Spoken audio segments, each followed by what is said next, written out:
आइए बुलेटिन की शुरुआत करते हैं कुछ अहम और बड़ी खबरों के साथ। जेपी नड्डा इन दिनों बंगाल के दौरे पर हैं। जेपी नड्डा ने वहां पर एक संबोधित करते हुए कहा कि बंगाल की धरती से हमारी विचारधारा का गहरा रिश्ता है। हमारे पहले अध्यक्ष श्यामा प्रसाद मुखर्जी बंगाल की धरती से ही थे। उन्होंने बंगाल को भारत का हिस्सा बनाने में बड़ा योगदान दिया था। पिछले 50 सालों में यहाँ पहले कांग्रेस का शासन रहा, फिर वामपंथियों ने राज किया और अब ममता बनर्जी के शासन की बात करें तो किसी ने बंगाल को नीचे और पीछे लाने में कोई कसर नहीं छोड़ी है। दुख के साथ कहना पड़ रहा है कि जिस बंगाल ने दुनिया और देश को रास्ता दिखाया, आज ममता बनर्जी के राज में वो बंगाल अंधेरे में आ गया है। आज बंगाल की राजनीति यहाँ के लोगों को किस तरीके से मुसीबत में डाल रही है, ये भी हमें समझना चाहिए।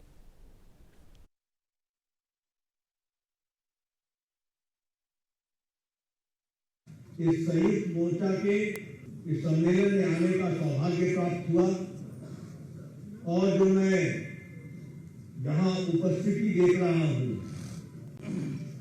और उपस्थिति के साथ साथ जो जोश देख रहा हूं, वह मुझे विश्वास दिला रहा है कि आपने बंगाल में बदलाव लाने का निर्णय कर लिया है। जो तालियों में गड़गड़ाहट में देखता हूं, वो बताता है कि आपने संकल्प ले लिया है कि पार्टी को यशस्वी बनाएंगे और बंगाल में कमल खिलाएंगे। इस सही और दिल्ली के शाही इमाम सैयद अहमद बुखारी के समर्थन में समाजवादी पार्टी के सपा सांसद डॉक्टर एसटी हसन ने बयान दिया है। उन्होंने कहा कि शाही इमाम ने जो कुछ भी कहा है सही है, मैं उनकी बात से 101% सहमत हूं। देश के हालात बहुत ख़राब हैं, ऐसी तबाही कभी नहीं हुई जो नूह में हुआ। ऐसी कोई तलवार नहीं बनी जो मुल्लों को काट सके। हमारे सब्र का इम्तिहान कब तक प्रधानमंत्री लेंगे? हमारे मन की बात को भी उनको सुनना चाहिए। सपा सांसद ने कहा कि अब पानी सर से ऊपर आ चुका है, सारी सीमाएं लांघ दी गई हैं।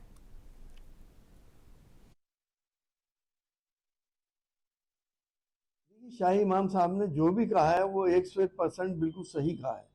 उनको कहना चाहिए भी था। अब पानी सर से ऊपर जा रहा है। जिस तरह से नूह के अंदर लोगों के मकान उजाड़ दिए गए, पन्नी डाल के रहने वाले बेचारे जिनके बाद 2 वक्त की रोटी नहीं जुटा सकते, उस पर बुलडोजर चला दिया। उनको वो तो काबिल रहम सभी के लिए होते हैं। नूह के अंदर पुलिस के एस्कॉर्ट में, आगे भी पुलिस पीछे भी पुलिस, ऐलान हो रहा है बाजार में कि जो दुकानदार मुसलमानों को अपनी दुकान में नौकरी से नहीं निकालेगा तो उसका बाइकाट होगा। ये कहा जा रहा है कि मुल्ले काटे जाएंगे, राम राम चिल्लाएंगे। अरे अभी कोई ऐसी तलवार नहीं बनी जो मुल्लों को काट दे। ये हिंदुस्तान है। हिंदुस्तान में मेजॉरिटी हिंदू भाइयों की आज मुसलमान के साथ खड़ी है। तुम चाहते क्या हो आखिर देश के अंदर? क्या तुमने मणिपुर का हशर कर दिया? इंसानियत तार तार हो गई वहां पर। तुम्हें मासूम बच्चियों की बेबसी नहीं दिखाई दी, जिनकी सरेराह इज्जत और उनकी आबरू को उछाला गया? तुम्हें उस माँ की सिसकियां नहीं सुनाई दी जो सारी रात अपने बेटे के उत्तर प्रदेश के जिला सिद्धार्थनगर के तहसील इटवा के हाइप कॉम्प्लेक्स में कांग्रेस पार्टी का जागो जनता अभियान कार्यक्रम की शुरुआत की गई, जिसमें मुख्य अतिथि के उत्तर प्रदेश कांग्रेस कमेटी के उपाध्यक्ष विश्व विजय सिंह की अध्यक्षता में ये कार्यक्रम संपन्न हुआ। विश्व विजय सिंह ने मीडिया को बताया कि जब से केंद्र सरकार और राज्य सरकार डबल इंजन की सरकार आई है, गरीबों का शोषण हो रहा है। सरकार दावे तो लंबे लंबे कर रही है, मगर ज़मीनी हकीकत कुछ भी नहीं है और ज़मीन पर कुछ भी दिखाई नहीं देता है। 600 करोड़ रुपए सिर्फ गन्ना किसानों के बाकी हैं। सरकार के पास हिंदू मुस्लिम के सिवा कुछ नहीं बचा है और विकास अब कहीं नहीं है। वहीं डॉक्टर नादिर सलाम ने कहा कि तारीख ने ऐसा प्रधानमंत्री नहीं देखा जो अपने मुल्क को जलती आग में छोड़कर बाहर सैर कर रहा हो। कांग्रेस पार्टी गरीबों, मजलूमों और किसानों की पार्टी है। ये हिंदू मुस्लिम सिख ईसाई के साथ लेकर चलने वाली पार्टी है।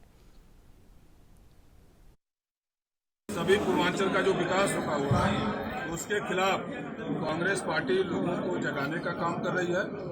कांग्रेस पार्टी का ये मानना है कि जो डबल इंजन की सरकार है वो झूठ बोलती है। पूर्वांचल के अंदर, जो उत्तर प्रदेश के अंदर और खास करके पूर्वी उत्तर प्रदेश के अंदर जो गन्ना किसानों का बकाया है, अभी तक 6000 करोड़ से ज्यादा गन्ना किसानों का बकाया है, सरकार नहीं दे पाई।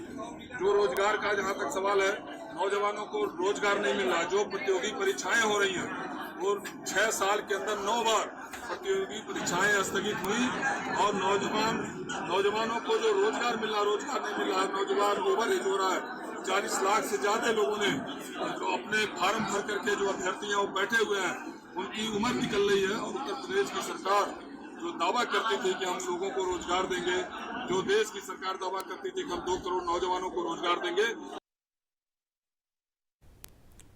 और उत्तर प्रदेश के जिला सहारनपुर में घुसपैठियों की तलाश में चलाए गए तलाश ऑपरेशन में सहारनपुर पुलिस को बड़ी कामयाबी हाथ लगी है। पुलिस ने सहारनपुर में 100 से 150 ऐसे परिवारों को चिन्हित किया है जो बांग्लादेश बॉर्डर के पास से आकर सहारनपुर में बसे हैं। ऐसे परिवारों की निगरानी शुरू कर दी गई है। हालांकि संदिग्ध रूप से रह रहे विदेशी नागरिक नहीं मिले हैं। हाल ही में उत्तर प्रदेश में 14 जिलों में अभियान चलाकर अवैध रूप से रह रहे रोहिंग्या को गिरफ्तार किया गया था। इनमें से 2 सहारनपुर में भी रह रहे थे। दोनों युवक पिछले 10 साल से महानगर की कमेला कॉलोनी के आसपास के क्षेत्र में निवास कर रहे थे। तलाश का एक उद्देश्य जो ऑब्जेक्टिव है वो मैं आपको बताना चाहूँगा। ऑपरेशन तलाश ये एसएसपी सर द्वारा निर्देशन में चलाया गया था। जो उसका मेन ऑब्जेक्टिव ये था कि जो सहारनपुर की हमारी जोग्राफिकल लोकेशन है वो बहुत स्ट्रैटेजिक है। इसमें 3 स्टेट्स की हमारी बाउंड्री लगती हैं। यहाँ से जो हमारे बॉर्डर इंटरनेशनल बॉर्डर है वो भी बहुत ज़्यादा दूर नहीं है अगर आप पाकिस्तान की बात करें तो। इस वजह से ऐसे कुछ इनपुट्स मिल रहे थे, इंटेलिजेंस से भी कुछ इनपुट्स मिल रहे थे। और जो हमारी एटीएस यूनिट है वो भी ऐसे लोगों पे काम कर रही है जो बिना किसी वैलिड पेपर्स के बाहर के देशों के हैं और यहाँ पे आके बस गए हैं, काम कर रहे हैं और उनके पास परमिट। और उत्तर प्रदेश के मुरादाबाद में 13 अगस्त 1980 में ईदगाह मैदान में गोली चलने के मामले में इंडियन यूनिट मुस्लिम लीग ने ज्ञापन सौंपा है। जस्टिस सक्सेना के द्वारा दंगों को लेकर बनाई गई रिपोर्ट को मुस्लिम लीग ने गलत बताया है। इसी को लेकर मुस्लिम लीग ने ज्ञापन देते हुए रिपोर्ट को रद्द करने की मांग की है। इंडियन यूनिट मुस्लिम लीग ने महामहिम राष्ट्रपति के नाम जिलाधिकारी कार्यालय पर ज्ञापन सौंपा। उन्होंने 13 अगस्त 1980 में ईदगाह में हुई घटना को लेकर इंसाफ की मांग की है। बेगुनाह थे डॉक्टर हामिद हसन खां, बिल्कुल बेगुनाह थे। ये कोई दंगा था ही नहीं जो उन्होंने कराया था। ये तो पुलिस एक्शन था और पुलिस एक्शन हुआ कि वहाँ पर कोई जानवर आ गया अचानक। उस जानवर पे आने पर ईद की नमाज जैसी जगह में जहाँ आदमी बड़े एहतमाम से जाता है, नए कपड़े पहन कर जाता है, बच्चों को साथ लेकर जाता है, वहाँ पर अगर कोई जानवर आ गया उस भीड़ में तो उस पर कुछ कहासुनी होना लाजमी है, नाराज़गी होना लाजमी है। उस कहासुनी को, नाराज़गी को इशू बनाकर सरकार ने ये बड़ा क्या उस वक्त एडमिनिस्ट्रेशन ने ये बड़ा कदम उठाया कि निहत्ते नमाजियों पर सीधी फायरिंग कर दी। और फायरिंग में जाहिर है जब इतना बड़ा मजमा है 60-70 हज़ार का तो उसमें जो होना था वो हुआ कि 300-400 आदमी एट दी स्पॉट ईदगाह के मैदान में ही मारे गए। और जांच कमीशन अगर ये कह रहा है कि डॉक्टर शमीम और ये से जांच कमीशन तो खुद शक के दायरे में है। और वो इस है कि जांच कमीशन की जो रिपोर्ट आई है उसके पहले पन्ने पर उसने ये लिखा है कि ईद की नमाज पढ़ने के लिए 60-70 हज़ार कट्टरपंथी मुसलमान ईदगाह में जमा हुए। ये पहले पन्ने पर लिखा है। उसने जब शुरू कर रहा है अपनी रिपोर्ट वो तो 60-70 हज़ार नमाजियों को कट्टरपंथी वो कह रहा है एक जज। तो आप उसकी जहनीत का अंदाज़ा लगा सकते हो। वो क्या इंसाफ की बात लिखेगा, वो क्या सच बात लिखेगा। उसका तो जहन पहले ही ख़राब है मुसलमानों की तरफ से। और उत्तर प्रदेश के लखीमपुर खीरी जिले के तराई में मौजूद दुधवा टाइगर रिजर्व में विश्व हाथी दिवस के मौके पर हाथियों ने जमकर दावत उड़ाई है। दावत में उनका पसंदीदा भोजन भी दिया गया। दरअसल दुधवा टाइगर रिजर्व में विश्व हाथी दिवस के मौके पर दुधवा के डेप्यूटी डायरेक्टर डॉक्टर रंगा राजू टी ने दुधवा के ही सलूकापुर और छंगा नाला में हाथियों के महाभोज का इंतजाम किया, जहां पर हाथियों के पसंदीदा भोजन में गुड़, गन्ना, केला, अनानास, पपीता, सेब सहित तमाम तरह के फल और सब्जियां हाथियों को दावत में परोसी गई, जिसे हाथियों ने बड़े ही चाव से खाया। यही नहीं, दावत से पहले सभी हाथियों को महावतों ने दूल्हे की तरह तैयार भी किया। उधर हाथियों की अनोखी दावत चर्चा का विषय बनी हुई है। लखीमपुर खीरी जिले के दुधवा टाइगर रिजर्व में इस बार विश्व हाथी दिवस के मौके पर हाथियों की दावत का इंतजाम किया गया, जिसमें हाथियों का मनपसंद भोजन दावत में परोसा गया, जिसे हाथियों ने बहुत ही चाव से खाया है। दरअसल आपको बता दें, दुधवा के सलूकापुर व छंगानाला में deputy director doctor Rangaraju T के निर्देश पर एक महाभोज का इंतजाम किया गया, जहां पर महावतों ने हाथियों को दूल्हे की तरह तैयार कर दावत में शामिल किया। जहां पर हाथियों को दावत में उनका मनपसंद भोजन परोसा गया, जिसमें गुड़, गन्ना, सेब, केला, अनार, अनानास सहित विभिन्न प्रकार के फल व सब्जियां शामिल रहीं। वहीं ये दावत जिले भर में चर्चा का विषय बनी हुई है, जिसके बाद विद्यालय के ही तमाम छात्र छात्राओं के द्वारा इस मौके पर विभिन्न प्रतियोगिताएं भी करवाई गई। और यही नहीं, सभी को जागरूक करने के लिए प्रभात फेरी का भी आयोजन किया गया। वहीं इस मौके पर अधिकारियों ने सभी को हाथियों के रहन सहन व आदतों के बारे में जानकारी दी। इसके अलावा अन्य तमाम तरह की जानकारियां भी छात्र छात्राओं को दी गई हैं। मुंसिफ टीवी के लिए फारूक हुसैन, लखीमपुर खीरी। उत्तर प्रदेश के जिला फिरोजाबाद में मुंसिफ टीवी पर चली खबर का असर हुआ है। फिरोजाबाद के दीदामई प्राथमिक विद्यालय में मिड डे मील में चल रहा घोटाला और स्कूल के बच्चों द्वारा बर्तन धोने की वीडियो स्थानीय पार्षद द्वारा वायरल होने के बाद ये खबर मुंसिफ टीवी पर विस्तार से दिखाई गई थी, जिस पर जिला शिक्षा अधिकारी ने जांच के आदेश दिए हैं। मुझे इस समस्या को अवगत कराया था, पार्षद जी के द्वारा भी पत्र के माध्यम से मुझे अवगत कराया गया था और पूरी शिकायत मेरे संज्ञान में आ गई है और मैं नगर शिक्षा अधिकारी को हमने शिकायत प्रेषित कर दी है और शिकायत पर एक गहन जांच सुनिश्चित करके आख्या प्रेषित करने के लिए निर्देश दिए जा चुके हैं और जल्दी इस पर अगर जो भी दोषी होगा या उस पर कार्रवाई के माध्यम से मुझे इस समस्या को अवगत कराया था। और अंबेडकर नगर जिले में मेरी माटी मेरा देश और आज़ादी का अमृत महोत्सव के तहत तिरंगा यात्रा निकाली गई और तिरंगा यात्रा के दौरान हजारों की संख्या में लोग मौजूद रहे। प्रशासनिक अधिकारी और कर्मचारियों के साथ तिरंगा यात्रा निकाली गई। जिला मुख्यालय स्थित राजकीय हवाई पट्टी से जिलाधिकारी के नेतृत्व में ये तिरंगा यात्रा निकाली गई।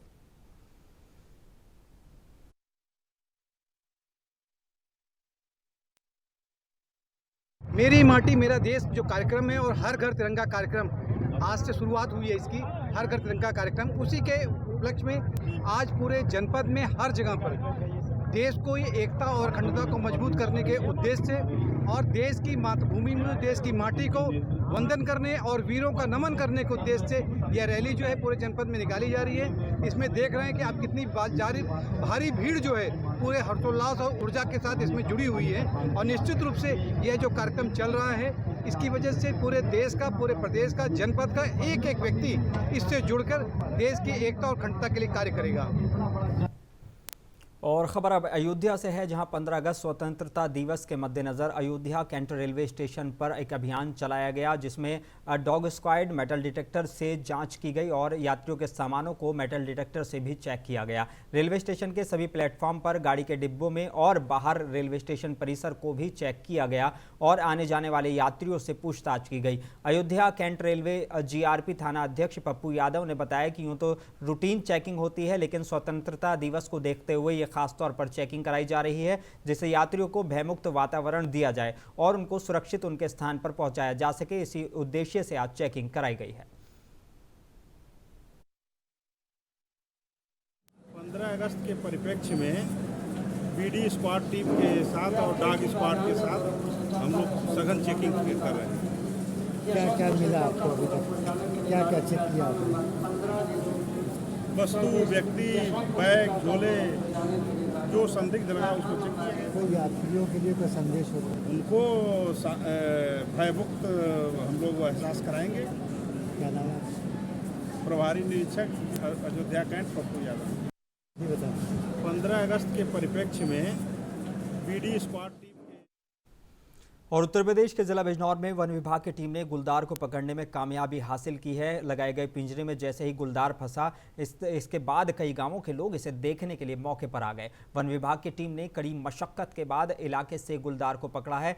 जिले के शेरकोट में पिछले 10 दिनों से युद्ध स्तर पर गुलदार को पकड़ने के लिए अभियान चलाया जा रहा था। गौरतलब है कि जिले में गुलदार का आतंक से ग्रामीण बुरी तरह से डरे सहमे थे। 8 महीने में 13 लोगों की जान गुलदार के हमले में जा चुकी है। इसके बाद शेरकोट में वन विभाग की टीम ने 4 हाथियों के साथ गुलदार को पकड़ने के लिए सर्च ऑपरेशन चलाया। शेरकोट थाना क्षेत्र के गांव कंदला शाहकोट में रविवार को शिकार की तलाश में आया गुलदार वन विभाग के पिंजरे में कैद हो गया। बताया जा रहा है कि 2 दिन पहले गांव में गुलदार देखा गया था, जिसके बाद वन विभाग की टीम ने गन्ने के खेत में पिंजरा लगाकर उसमें कुत्ते को बैठा दिया था। इसका शिकार करने के लिए रात में किसी समय खूंखार गुलदार पिंजरे में घुस गया और कैद हो गया।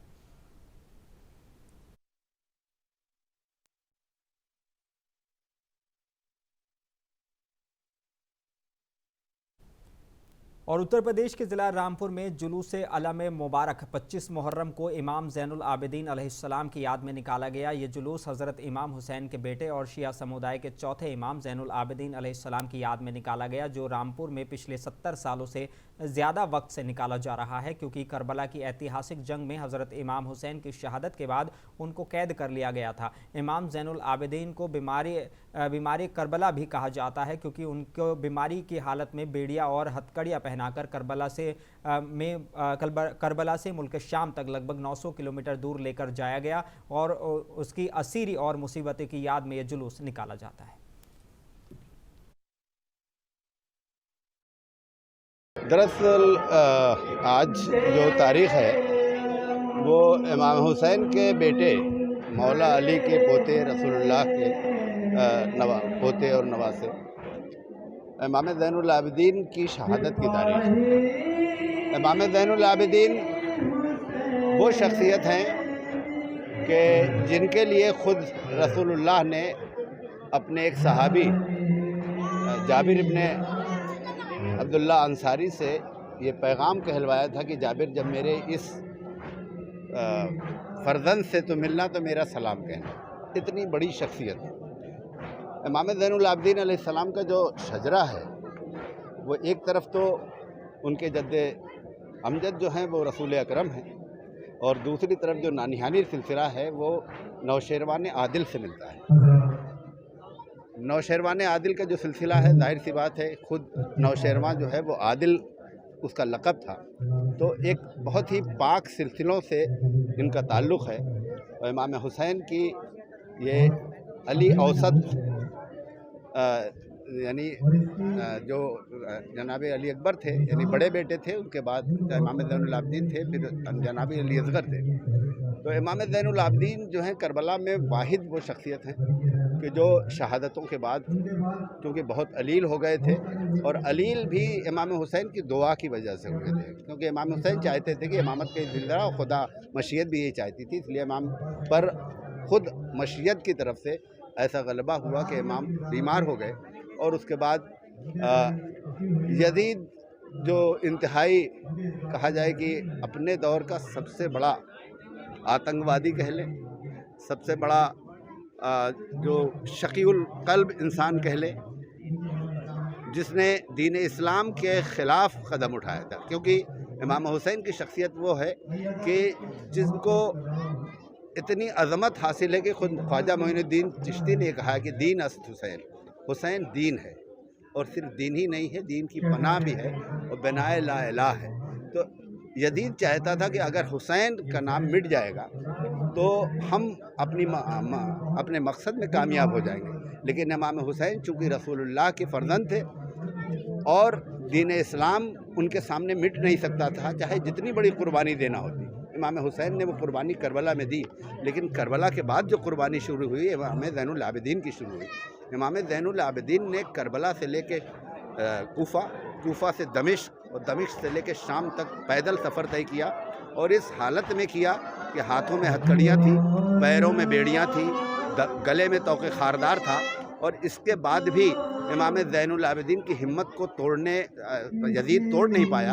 और दरबार यजीद में जितना इमाम ज़ैनुल आबिदीन ने यजीद को जलील किया है, वही जलालत थी कि यजीद का नाम आज लिया नहीं जाता, और अगर कोई लेता है तो लानत के साथ लेता है। और इमाम हुसैन ने ये अज़ादारी की बिना डाली, इमाम ज़ैनुल आबिदीन और जनाब ज़ैनब ने इस अज़ादारी की बिना डाली। आज वही तारीख़ है कि इमाम ज़ैनुल आबिदीन की शहादत की तारीख़ है। लिहाजा तमाम मोमिनीन, तमाम अज़ादार ये जुलूस उनकी याद में लेके निकल रहे हैं। रामपुर में ये सिलसिला कब से चल रहा है, उसकी क्या तारीख है? तकरीबन रामपुर में 73 ईयर हो गया है, और इस आज़ादारी के इस जुलूस को निकलते हुए बहुत कदीम जुलूस है, और मुख्तलिफ ये आज की तारीख़ ऐसी है कि शायद ही कोई ऐसा ख़ित्ता हो हिंदुस्तान में या पाकिस्तान में जहाँ ये जुलूस ना निकल रहा हो।